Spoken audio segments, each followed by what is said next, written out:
Abra sua Bíblia no livro de Atos, lá no capítulo 19. Atos dos Apóstolos, capítulo 19. Vamos ler os versículos 1 e 2. Atos, capítulo 19. Os irmãos acharam? Diz assim: Aconteceu que, estando Apolo em Corinto, Paulo, tendo passado pelas regiões mais altas, chegou a Éfeso e, achando ali alguns discípulos, perguntou-lhes: Recebestes, porventura, o Espírito Santo quando crestes? Ao que lhe responderam: Pelo contrário, nem mesmo ouvimos que existe o Espírito Santo. Amém. Pai, eis aqui a Tua palavra que queremos ouvir nessa noite.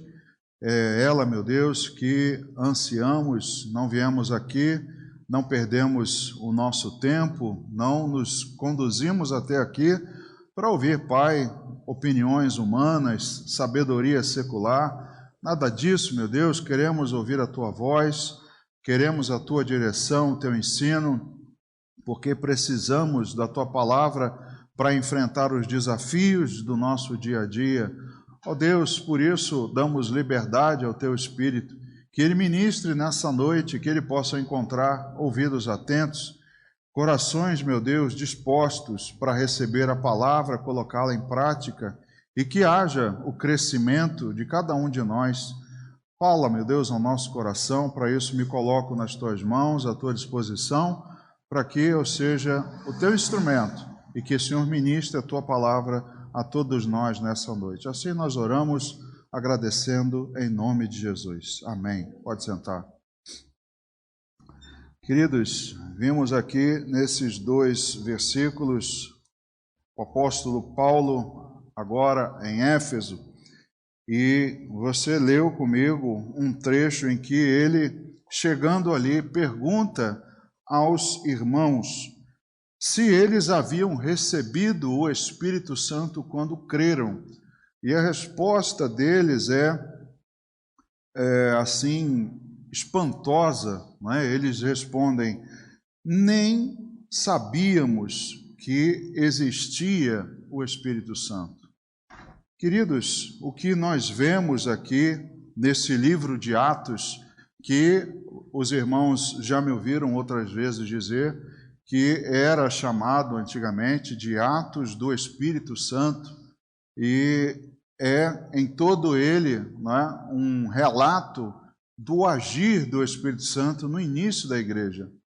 Assim que a igreja é ali no cenáculo, né, em Pentecostes, recebe o Espírito Santo, todos eles são batizados e começam a falar em outras línguas. Os irmãos conhecem lá o episódio no capítulo 1 do livro de Atos, e ali então começa a história da igreja, começa esse mover do Espírito Santo através da vida dos apóstolos, uma ação que é tão evidente no livro de Atos, que Lucas, quem escreve esse livro, menciona o mesmo Espírito Santo mais de 40 vezes. E Lucas escreve também um dos 4 evangelhos, só que nesse ele menciona o Espírito Santo nem uma dúzia de vezes. Não chega então a 12 menções do Espírito Santo no evangelho de Lucas. Então, o livro de Atos pode ser chamado, sim, de Atos do Espírito Santo, de tão abundante que é a sua ação. Nós vemos, não é, os apóstolos fazendo milagres. Filipe, quando desce a Samaria, não é, para anunciar a palavra, as pessoas ouviam, mas os sinais e os milagres que eles faziam, as pessoas ficavam, né, maravilhadas. Inclusive Simão, o mágico, ao ver aquilo, também fica maravilhado e até tenta comprar Pedro e João para que ele também recebesse esse dom de que as pessoas recebessem o Espírito Santo. Então, é abundante, farta a ação do Espírito Santo nesse livro. E a cidade de Éfeso, nessa época, embora ela tenha sido, em outro momento, um centro comercial muito importante, ainda era um centro comercial, mas já estava em declínio, e os irmãos lembram também que aqui no capítulo 19, um pouco mais à frente, vem uma menção do Demétrio, um ourives, que justamente porque Paulo pregava a palavra e pelos sinais do Espírito Santo, as pessoas então criam, e depois de muitos terem largado, não é, a adoração a Diana dos Efésios, ele então começa a causar um tumulto, porque lhes havia sido prejudicado o lucro da venda dos nichos, imagens de Diana, né, o templo de Artemis, ou Ártemis, como muitos chamam, a deusa da fertilidade, também estava ali.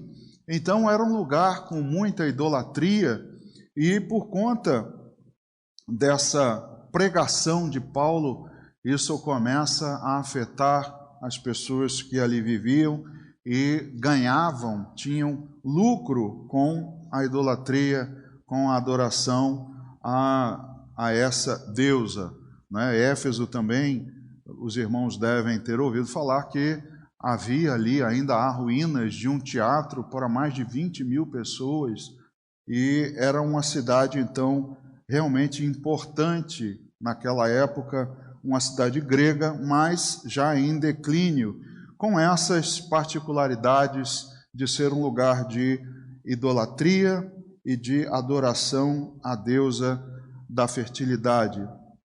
Então nós vemos que, já naquele momento, esse Espírito Santo encontrava concorrência, encontrava ali adoração a outros deuses e encontrava também a concorrência da ignorância. As pessoas sequer conheciam, nunca tinham ouvido falar do Espírito Santo. E aí Paulo, então, ali naquele momento, orando e impondo sobre eles as mãos, descia sobre eles o Espírito Santo e ficavam cheios do Espírito. Então, nós vemos que ali ele tinha concorrência, a concorrência da idolatria, a concorrência da ignorância. E hoje, irmãos, podemos dizer que o Espírito Santo enfrenta também concorrência. Também há a ignorância por parte daqueles que frequentam as igrejas, porque não o conhecem, não têm intimidade com ele. E principalmente nessa época do ano, vira e mexe, nós ouvimos falar no tal do espírito natalino. Já ouviram falar? É um momento em que as pessoas se sentem mais sensibilizadas. Se sentem sensibilizados é ótimo, né? Estão mais sensíveis ao perdão, à caridade, né? À amizade, à reunião, à comunhão. Então é um momento em que as pessoas acabam se unindo mais ou querendo mais a união, mas não com o Espírito Santo. E até na igreja, muitos dão mais valor ao Espírito que está nessa época do ano do que propriamente ao Espírito Santo. Então, queridos, nós vemos que há uma concorrência, há um desconhecimento, há uma ignorância ainda na igreja hoje, como Paulo ali encontra pessoas na igreja que nem ouviram falar do Espírito Santo. Esse Espírito, irmãos, que cabe também lembrarmos que ele tem características da deidade, características divinas. Primeiro, lá na primeira carta de Paulo aos Coríntios, no capítulo 12, Paulo diz nos versículos 4 ao 6, ele diz assim: porque assim como num só corpo temos muitos membros, mas nem todos os membros têm a mesma função, assim também nós, conquanto muitos, somos um só corpo em Cristo e membros um dos outros. Então, Paulo diz que há apenas um corpo, que é a igreja, o corpo de Cristo. E também no mesmo capítulo 12, mais no versículo 13, estou lendo Romanos, né? 1 aos Coríntios, cadê? 1 aos Coríntios, capítulo 12, versículo 13. Vou ler de novo 4 ao 6. Ora, os dons são diversos, mas o Espírito é o mesmo. E também há diversidade nos serviços, mas o Senhor é o mesmo. E há diversidade nas realizações, mas o mesmo Deus é quem opera tudo em todos. Então, voltando lá ao texto que eu li em Romanos, há um só corpo, há apenas um cabeça, que é Cristo, e desse mesmo corpo há também uma diversidade de dons que é distribuída pelo Espírito Santo. E o versículo 13 diz assim: pois em um só Espírito todos nós fomos batizados em um corpo, quer judeus, quer gregos, quer escravos, quer livres, e a todos nós nos foi dado beber de um só Espírito. Então, um Espírito Santo, uma das características dele é que ele é Deus. Ele é Deus, como Deus Pai, como Jesus, o Cristo, e muitos o desconsideram como Deus ou consideram que ele tem menor importância. Veja o que diz o Evangelho segundo Mateus, no capítulo 28, no versículo 19. Veja o que Mateus diz a respeito desse Espírito Santo. Mateus 28, verso 19, lá no final: ide, portanto, fazei discípulos de todas as nações, batizando-os em nome do Pai, do Filho e do Espírito Santo. Uma das menções à Trindade, não é? Colocando os três no mesmo lugar, ou na mesma, não é? Como uma horizontalidade entre os três. Não é um maior, mais importante, o outro menos sábio ou de menos valor, mas todos eles tendo a mesma importância, todos eles Deus. Veja também o Evangelho de João, Evangelho segundo João, no capítulo 3, não está aí no PowerPoint, tá? João, capítulo 3, no versículo 5, veja o que João diz. Respondeu Jesus: em verdade, verdade te digo, quem não nascer da água e do Espírito não pode entrar no reino de Deus, colocando então o Espírito Santo como um pré-requisito para entrar no reino de Deus. Então o Espírito Santo, irmãos, precisa ser conhecido, precisa ser considerado como também parte da Trindade. Precisamos ter relacionamento e intimidade com o Espírito Santo. No Evangelho de João também, no capítulo 15, no verso 26, ele diz, Jesus: quando, porém, vier o Consolador, que eu vos enviarei da parte do Pai, o Espírito da verdade, que dele procede, esse dará testemunho de mim. Então, o Espírito Santo é quem dará testemunho de Jesus, e ele é enviado da parte do Pai, o Consolador prometido por Jesus, o Consolador aqui até com letra maiúscula. Então, queridos, algumas características do Espírito Santo. Ele é Deus, ele não é para ser ignorado, desconhecido, não é alguém que não precisamos ter relacionamento com ele, muito pelo contrário, Paulo recomenda que sejamos cheios do Espírito, não do vinho em que há contenda, mas do Espírito Santo.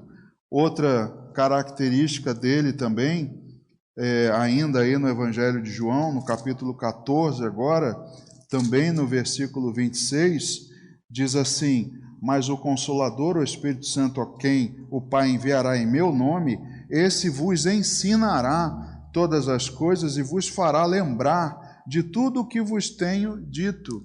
O Espírito Santo agora como um agente da salvação. Jesus, depois de ressurreto, ele é assunto aos céus e envia o Consolador. E esse Consolador, o Espírito Santo, hoje age no meio da igreja. Nós, aqui na ministração, na oração, sempre pedimos que o Espírito Santo haja no nosso meio. Que no momento em que a mensagem é pregada, que Ele ministre aos corações, que Ele, que habita em nós, nos convença, que Ele nos lembre dessas coisas que são ditas. Então, o Espírito Santo, Ele é o agente da salvação. Veja também, ainda lá no capítulo 16 de João, do versículo 7 ao 11, mas eu vos digo a verdade, convém-vos que eu vá, porque se eu não for, o Consolador não virá para vós outros. Se, porém, eu for, eu vos-lo enviarei. Quando ele vier, convencerá o mundo do pecado, da justiça e do juízo. Do pecado, porque não crê em mim, da justiça, porque vou para o Pai, e não me vereis mais, do juízo, porque o príncipe deste mundo já está julgado. Então, o Espírito Santo, no momento em que a palavra, o Evangelho é ouvido, o Espírito Santo é quem age nos corações, convertendo o homem. Então, algumas características dele, irmãos, que são preciosas, a igreja não pode esquecer, não pode ignorar a presença do Espírito Santo. Vira e mexe, falamos dele, ensinamos sobre ele, mas poucos buscam o Espírito Santo, poucos têm intimidade com ele, poucos ouvem, não é? Esse lembrar das coisas que Jesus disse, dos ensinamentos, das palavras que são pregadas aqui, no momento em que você precisa, o Espírito Santo, para aquele que tem intimidade com ele, fala ao seu ouvido. No momento em que você pisa na bola, que você peca, o Espírito Santo toca você e você naquele momento se arrepende. Você sabe que ele habita dentro de você e que ele não pode compactuar com o pecado. Então, irmãos, é primordial, fundamental para a igreja conhecer alguns desses atos do Espírito Santo, algumas das suas características que não podemos esquecer, para que não sejamos encontrados como o apóstolo Paulo, que chega ali na igreja e pergunta a respeito do Espírito Santo, e a resposta é: nem mesmo ouvimos que existe o Espírito Santo. Queridos, muitos estão na igreja e não conhecem o Espírito Santo, não conhecem como ele age, não têm intimidade com ele. Então é fundamental aprendermos algumas coisas aqui nesse livro que podemos chamar como Atos do Espírito Santo, que vem a nos ensinar, nos lembrar das suas características, dessas coisas importantes. Queria voltar ao texto lá nos versículos 1 e 2, em que Paulo, novamente está ali falando aos irmãos na igreja em Éfeso. Diz assim: aconteceu que, estando Apolo em Corinto, Paulo, tendo passado pelas regiões mais altas, chegou a Éfeso, e achando ali alguns discípulos, perguntou-lhes: recebestes porventura o Espírito Santo quando cresce? Ao que lhe responderam: pelo contrário, nem mesmo ouvimos que existe o Espírito Santo. O apóstolo Paulo, quando chega ali, curioso a Bíblia mencionar que a primeira pergunta que ele faz é a respeito do Espírito Santo. Então, a primeira coisa, podemos entender que a primeira coisa que o apóstolo Paulo sente falta ali na igreja, quando chega e encontra os discípulos, é o Espírito Santo. Então, irmãos, ele é a primeira coisa que devemos sentir falta na igreja. É a primeira impressão que devemos ter é se a igreja tem a presença do Espírito Santo. E isso se nota na igreja. Não é como nós ouvimos por aí, nos modismos de igrejas em que muito se grita, de igrejas em que muito se pula, de igrejas em que muito se entrega. Não é por isso que se reconhece que o Espírito Santo está ali ou não. Mas o fato é, e a Bíblia não diz o que o apóstolo Paulo viu ali, o fato é que ele percebeu, e ele pergunta: vocês receberam o Espírito Santo quando creram? Queridos, é a primeira coisa que nós devemos sentir falta na igreja, assim como o apóstolo Paulo, porque a igreja sem essa presença não é igreja. Como nós falamos lá no capítulo 1 desse mesmo livro de Atos, do versículo 4 e 5, veja só o que diz: e comendo com eles, determinou-lhes que não se ausentassem de Jerusalém, mas que esperassem a promessa do Pai, a qual disse ele: de mim ouvistes, porque João, na verdade, batizou com água, mas vós sereis batizados com o Espírito Santo, não muito depois destes dias.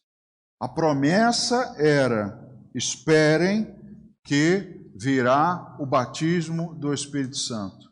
Vocês não devem se ausentar daqui. Então, a igreja não começou a ser igreja sem que isso acontecesse, sem que, de fato, descesse o Espírito Santo e, a partir daí, eles fossem testemunhas de Jesus. Então, sem o Espírito Santo, a igreja não é igreja. Então, queridos, veja como é sério. O apóstolo Paulo chega a um lugar em que é a igreja e ele pergunta à igreja e eles dizem: não sabemos o que é. Talvez hoje nós respondêssemos a ele assim: não, eu sei o que é sim, mas eu não tenho intimidade com ele, não sou cheio dele, não conheço a sua personalidade, o seu caráter, ou seja, não tenho relacionamento com ele. E ele, com certeza, iria perceber no nosso meio a falta do Espírito Santo. Ainda que respondêssemos: não, eu conheço sim, mas a falta de intimidade é reconhecida. Então, se não há essa presença verdadeira, igreja não é igreja. É uma agremiação, é um clube, seja lá do que você quiser chamar. Mas se não houver a presença do Espírito Santo, não é igreja. Então, quando a igreja não o percebe, não é igreja. Quando o apóstolo Paulo chegou ali e não percebeu a presença, não é igreja. Porque lemos no texto que seriam batizados com o Espírito Santo, receberiam poder para que fossem testemunhas. Então, se ali é o início da igreja, se eu não percebo e se não há, não é igreja. Percebem como há aí um encadeamento lógico das coisas? Então, se nós não o percebemos, irmãos, não adianta lutarmos, não adianta nos reunirmos, que não é igreja. Paulo escreve aos Efésios, no capítulo 4, do versículo 1 ao 6, rogo-vos, pois eu, prisioneiro no Senhor, que andeis de modo digno da vocação a que fostes chamados, com toda a humildade e mansidão, com longanimidade, suportando-vos uns aos outros em amor, esforçando-vos diligentemente por preservar a unidade do Espírito no vínculo da paz. Há somente um corpo e um Espírito, como também fostes chamados numa só esperança da vossa vocação. Há um só Senhor, uma só fé, um só batismo, um só Deus e Pai de todos, o qual é sobre todos, age por meio de todos e está em todos. Então veja, queridos, se não há Espírito Santo, como Deus vai agir sobre todos? Como Deus vai agir no meio de todos? Como Deus estará em todos? Como nós iremos exercitar, ou andar nesse modo digno do nosso chamado?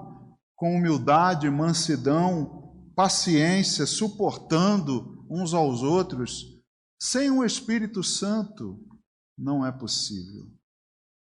Isso não acontecerá, porque é claro na Bíblia que é Ele quem faz isso. É Ele quem produz isso. Veja no versículo 3, a unidade do Espírito no vínculo da paz. É Ele quem faz esse vínculo. É Ele quem faz essa união. Se Ele não está sendo percebido, não é igreja. Então veja como é sério perceber numa igreja em que não há humildade, não há mansidão, não há longanimidade. Isso é a constatação de que o Espírito não está ali. É como se estivéssemos respondendo a Paulo: nem sei quem é, nem sabia que existia isso. Ora, claro, ficou evidente. Chega na igreja e não vemos isso, é evidente que ele não está sendo percebido, não está sendo notado, porque ele não está ali. Então veja, irmãos, como é sério. Como é sério identificarmos, sabermos a necessidade, a urgência do Espírito Santo em cada um de nós.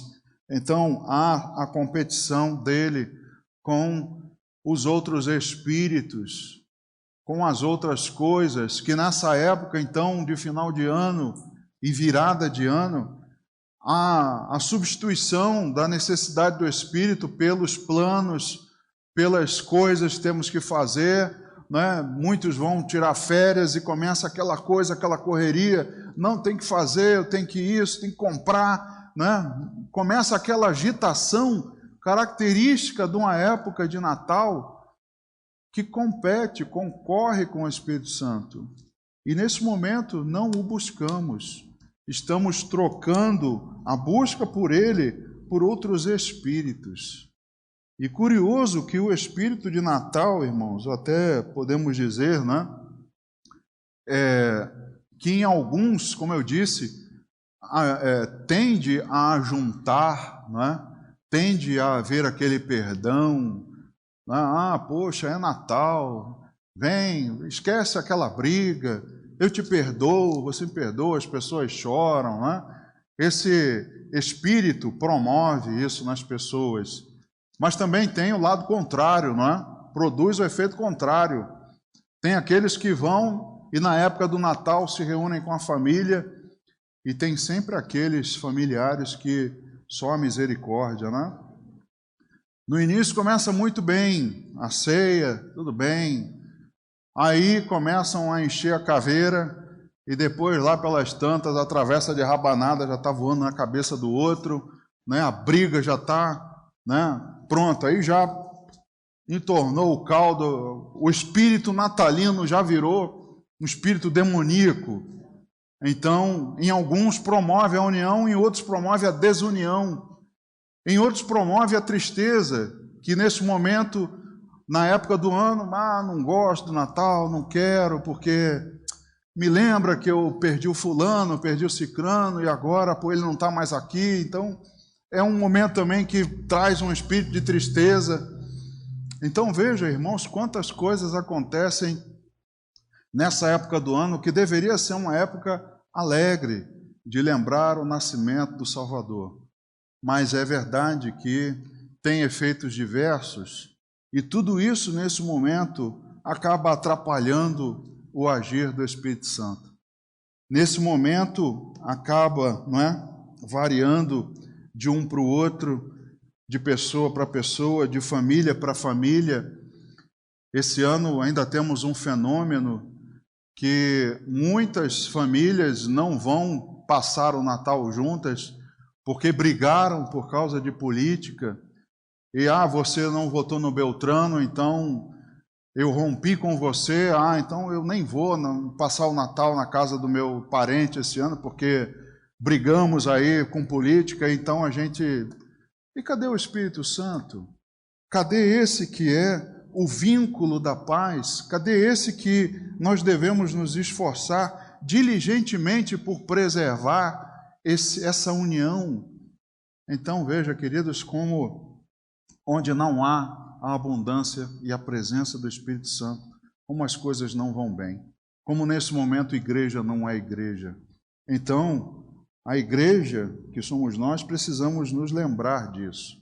Se Ele habita em nós, nós precisamos a cada dia mais, ter comunhão, intimidade, que Ele cresça, né, entre nós, mas muitos ainda não sabem o que é desfrutar da presença dEle, muitos ainda não sabem, por não o conhecerem, não sabem o que é ter o Espírito Santo. O pastor Paulo de vez em quando gosta de mencionar, não é? Nos momentos quando acordamos de manhã, quando acordamos, deveríamos, em primeiro lugar, falar com Ele, com o Espírito Santo, não é?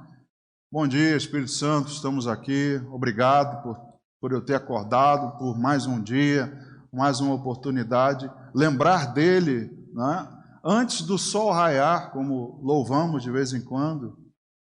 Então isso deve fazer parte da nossa vida, não pode ser esquecido.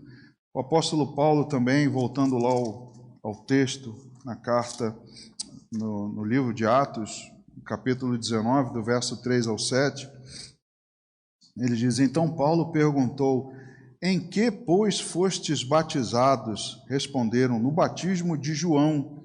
Disse-lhes Paulo: João realizou o batismo de arrependimento, dizendo ao povo que cresce naquele que vinha depois dele, a saber, em Jesus.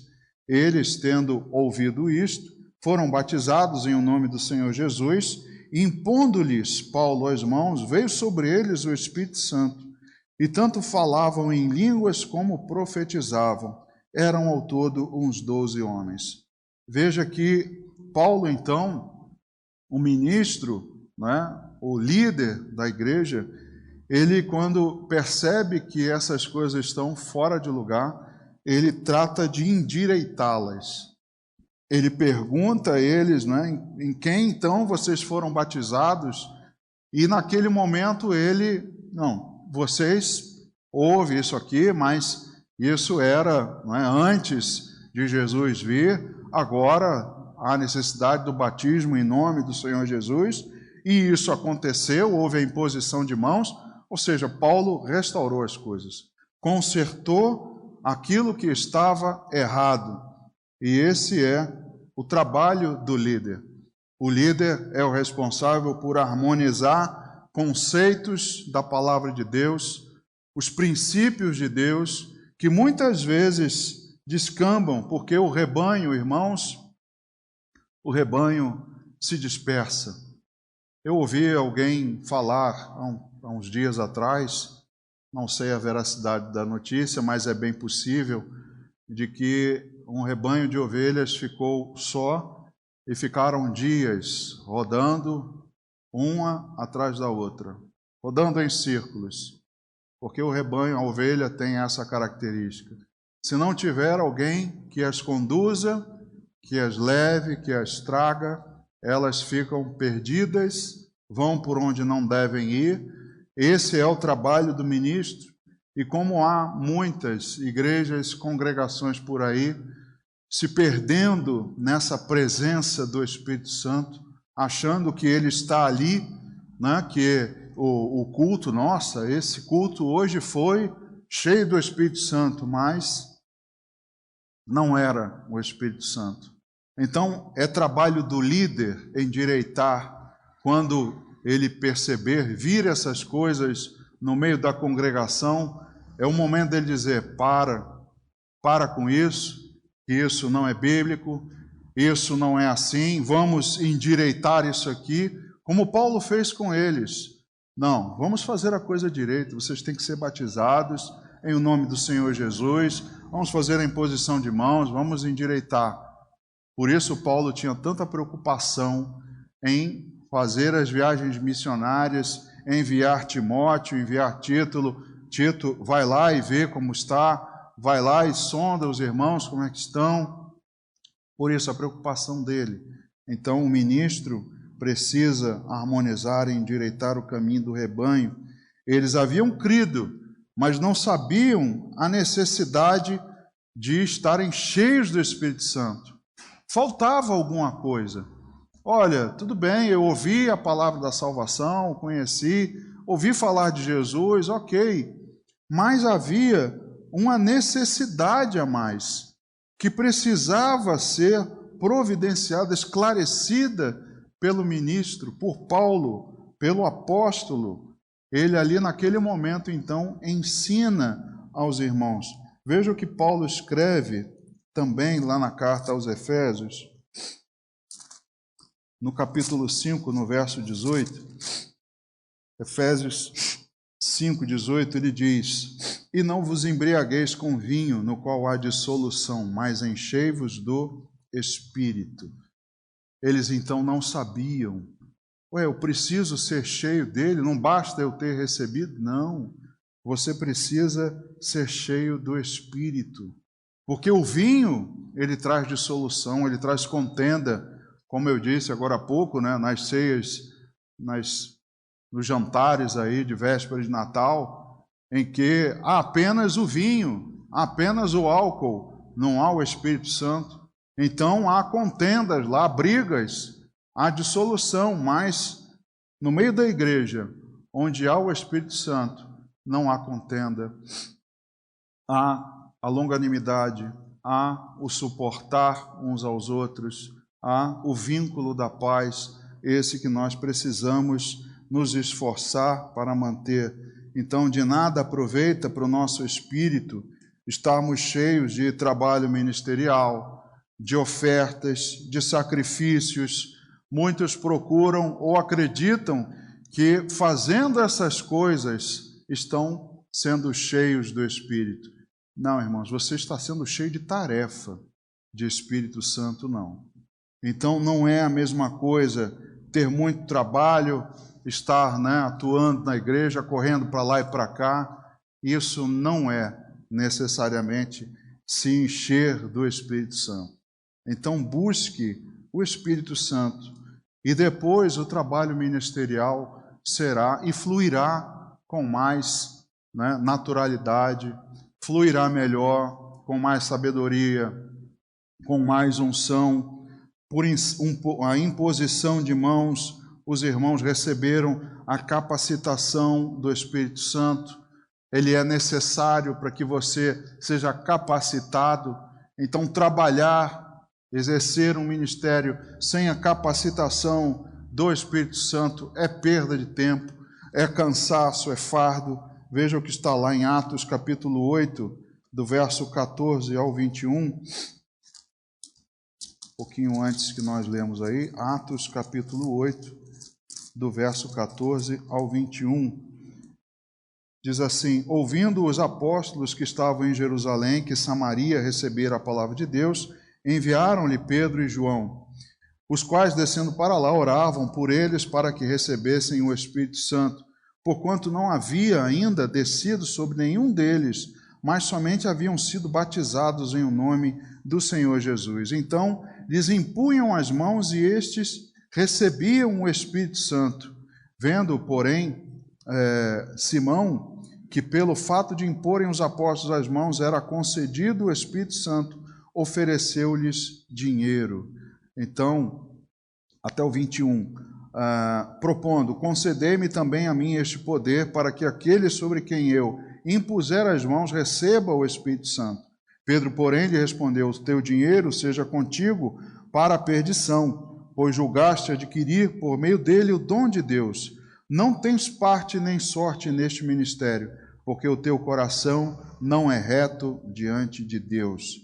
Então, também aqui, Pedro e João, quando descem a Samaria, eles oram para que eles recebessem o Espírito Santo, porque haviam sido batizados apenas no nome do Senhor Jesus. Então, veja que há a necessidade da imposição de mãos, darmos mais valor à imposição de mãos.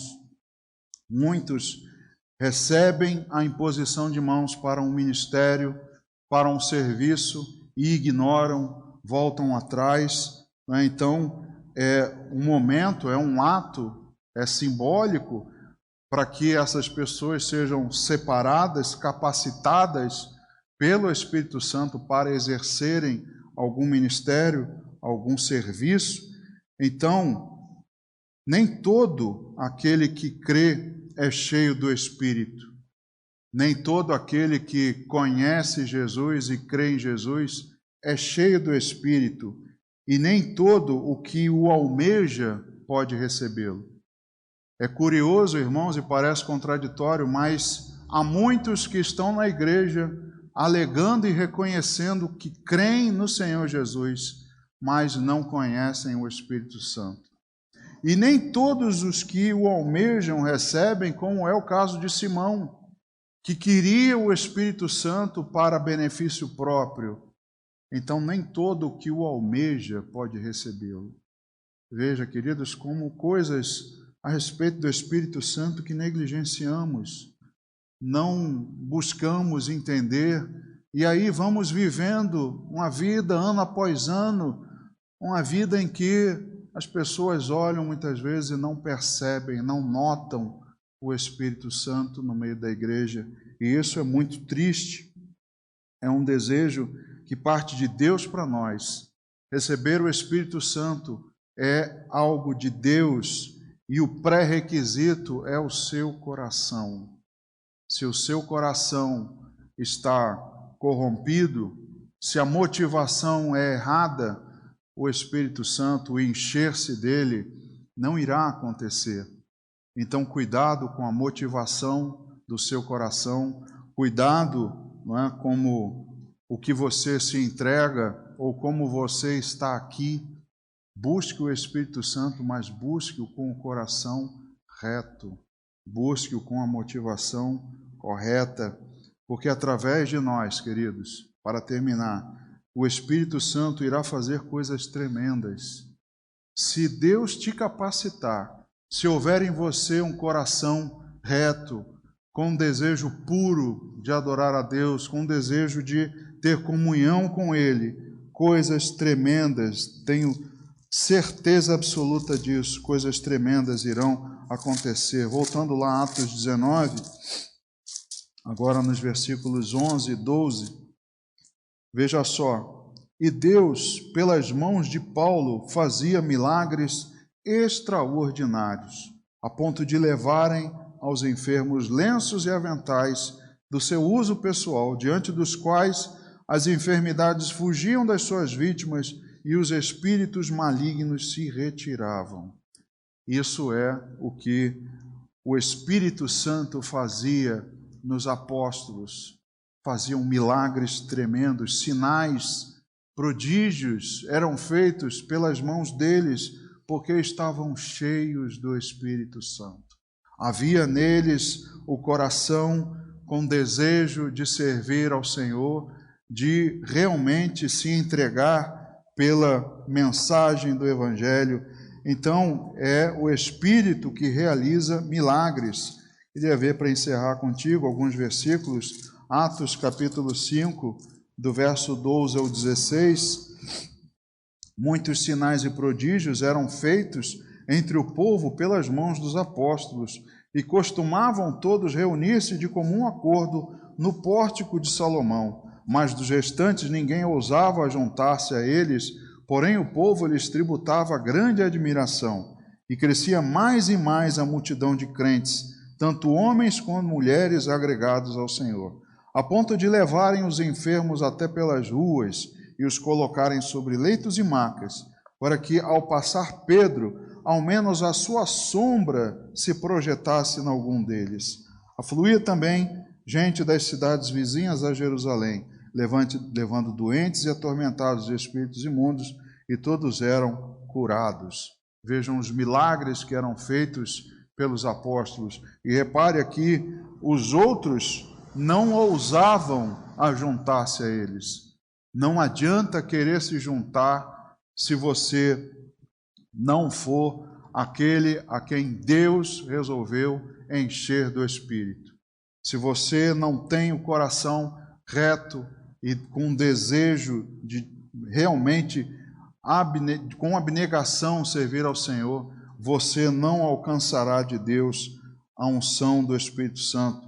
É Ele quem converte e sustenta. Primeira carta aos Tessalonicenses, Primeira carta aos Tessalonicenses, no capítulo 1, do versículo 5 e 6, veja só: porque o nosso evangelho não chegou até vós tão somente em palavra, mas sobretudo em poder, no Espírito Santo e em plena convicção, assim como sabeis ter sido o nosso procedimento entre vós e por amor de vós. Com efeito vos tornastes imitadores nossos e do Senhor, tendo recebido a palavra, posto que em meio de muita tribulação, com alegria do Espírito Santo. Então, a palavra, o evangelho, chegou até eles em poder, em sinais, não apenas em palavra, não apenas dito, mas com convicção e com poder. Então, é ela quem converte e sustenta, é ela quem expulsa demônios. Atos capítulo 19, não vou ler, mas você conhece a passagem, lá e um pouquinho à frente que nós lemos, vocês vão ver que alguns sacerdotes, alguns exorcistas, judaizantes, filhos de um judeu chamado Seva, eles tentam exorcizar demônios, e apenas dizendo que esconjuro-vos em nome de Jesus a quem Paulo prega. E aí você conhece a história de que eles levaram uma coça, porque demônio conhecia Jesus e a Paulo. Mas a esses homens que não tinham o Espírito Santo, não receberam a capacitação, esses não puderam resistir e foram envergonhados. Lá no Evangelho de Mateus, no capítulo 12, Mateus 12, do 24 ao 28, veja só: mas os fariseus, ouvindo isto, murmuravam: este não expele demônios, senão pelo poder de Beelzebu, maioral dos demônios.